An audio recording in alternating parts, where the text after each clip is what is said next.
मैं हूँ शांतो और आप देख रहे हैं शांतो सिनेमैटिक। आज मैं एंड्रॉयड मोबाइल से कैसे सिनेमैटिक वीडियो शूट करते हैं और कैसे एडिट करते हैं वो मैं दिखाऊंगा इस मोबाइल पर एडिट करके। तो हमारे এই চ্যানেলে আপনারা প্রতিদিন সিনেম্যাটিক ভিডিও শুট করার বিভিন্ন ধরনের প্রসেস দেখতে পারবেন। যারা সিনেম্যাটিক ভিডিও তৈরি করতে চান তারা অবশ্যই আমার চ্যানেলটি সাবস্ক্রাইব করে বেল আইকন বটনটি টিপে রাখবেন, যাতে এ ধরনের সিনেম্যাটিক ভিডিও আপলোড দেওয়ার সাথে সাথে সবার আগে আপনি আমার পরবর্তী ভিডিওটি দেখতে পারেন। তো চলুন এবার ভিডিওটি শুরু করা যাক। आप यहाँ पर देख सकते हैं मैं सिनेमैटिक वीडियो शूट करने के लिए सिनेमैटिक सीन क्रिएट कर रहा हूँ। आप जिस तरह की वीडियो बनाना चाहते हैं उस तरह के सीन क्रिएट कर सकते हैं। तो আমি এখানে একটি মেঘের ভিডিও শ্যুট করব, এজন্য তুলো দিয়ে একটি সিনেম্যাটিক সিন ক্রিয়েট করছি। তো আপনারা যারা নতুন ক্রিয়েটর তাদের জন্য এই ভিডিওটি অনেক উপকারে আসবে, কারণ আমি এই ভিডিওর সম্পূর্ণ এডিটিং খুব ভালো করে দেখিয়েছি স্টেপ বাই স্টেপ। আপনারা যারা এই ধরনের ভিডিও তৈরি করতে চান তারা অবশ্যই আমার ভিডিওটি সম্পূর্ণ দেখবেন স্কিপ না করে, তাহলে অবশ্যই বুঝতে পারবেন কিভাবে আমি এই ভিডিওগুলো শ্যুট করি এবং কিভাবে এডিট করি। তো আপনারা দেখতে পাচ্ছেন আমি ভিডিওগুলো শ্যুট করে নিচ্ছি। তো শ্যুট করার আগে ভালো করে ক্যামেরা রেজুলেশন সেট করে অটো ফোকাস লক করে এই ভিডিওটা শ্যুট করতে হবে, তা না হলে কিন্তু ভিডিওর রেজাল্ট ভালো আসবে না। এটা কয়েকবার শট নেবেন, আমিও এখানে 500 বার শট নিয়েছি, তারপরে ভালো রেজাল্ট এসেছে। तो हमारा वीडियो शूट करार काज शेष। अब ले चलते हैं सीधा मोबाइल की स्क्रीन पर और दिखाते हैं कैसे हम वीडियो को एडिट करते हैं। तो चलिए सीधा मोबाइल की स्क्रीन पर। तो पहले मैं यहाँ पर कैपकट को ओपन कर लेता हूँ, उसके बाद न्यू प्रोजेक्ट पर क्लिक करके गैलरी पर चला जाता हूँ और वीडियो को सिलेक्ट करने के बाद HD पर क्लिक करके ऐड कर लेता हूँ वीडियो को। तो उसके बाद मैं जो फालतू टुकड़ों है सामने वाला और पीछे वाला वो काट कर दूंगा। আপনারা দেখতে পাচ্ছেন কিভাবে আমি কেটে ফেলে দিচ্ছি। প্রথমে শুরুর যে টুকরোগুলো ছিল এবং শেষের টুকরোগুলো ছিল ওগুলো কেটে ফেলে দিয়েছি এবং এখানে ক্যাপকাটের লোগো দেখতে পাচ্ছেন এটাও কেটে দিয়েছি। তো এখানে ফিল্টারে ক্লিক করে অ্যাডজাস্টের মধ্যে ক্লিক করে নেবেন, তারপরে ব্রাইটনেসটাকে একটু কমিয়ে দিয়েছি আমি, কন্ট্রাস্টটাকেও একটু কমিয়ে দিয়েছি,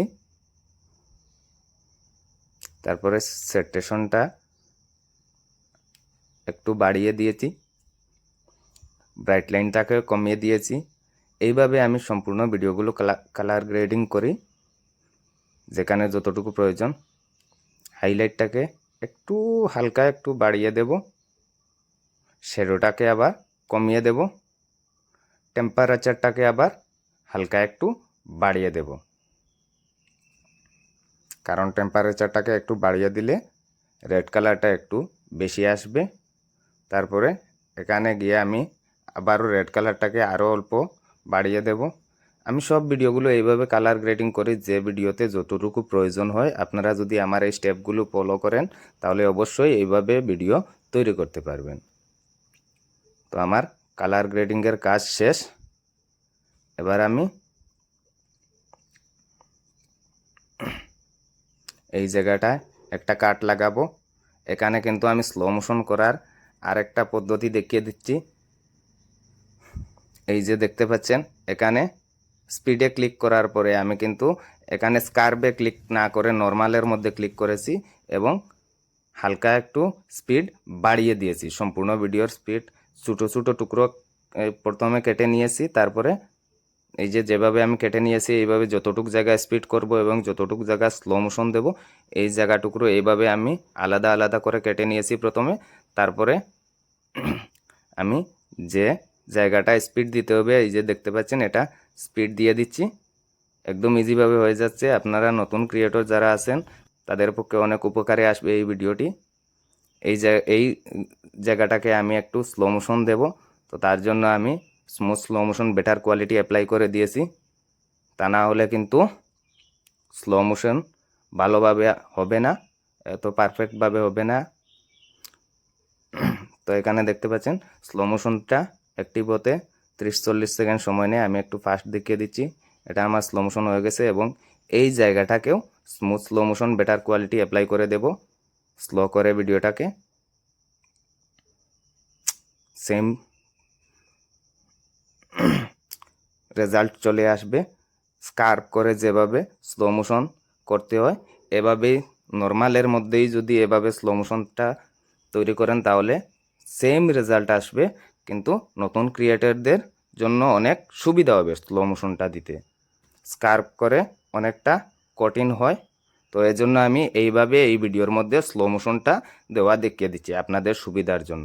তো এই জায়গাটাকে এবার আমি ফ্রিজ করে দেব। এখানে একটা ফটো তৈরি করব, একটা পিকচার তৈরি করে একটা এফেক্টস লাগিয়ে দেবো। তো নিচে ফ্রিজ অপশন পেয়ে যাবেন। আপনারা দেখতে পাচ্ছেন এই জায়গাটা फ्रीज हो गए।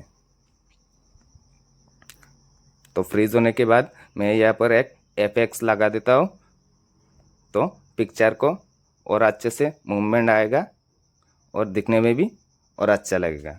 तो यहाँ पर बहुत सारे एफएक्स मिल जाएगा आपको। तो मैंने ये एफएक्स सिलेक्ट करके टाइमलाइन को थोड़ा सा बढ़ा कर दे दिया है और आप देख सकते हैं यहाँ पर बहुत अच्छे तरह से मूव कर रहा है। तो अब मैं यहाँ पर एक्सपोर्ट पर क्लिक करके 4K रेजोल्यूशन 60 FPS এবং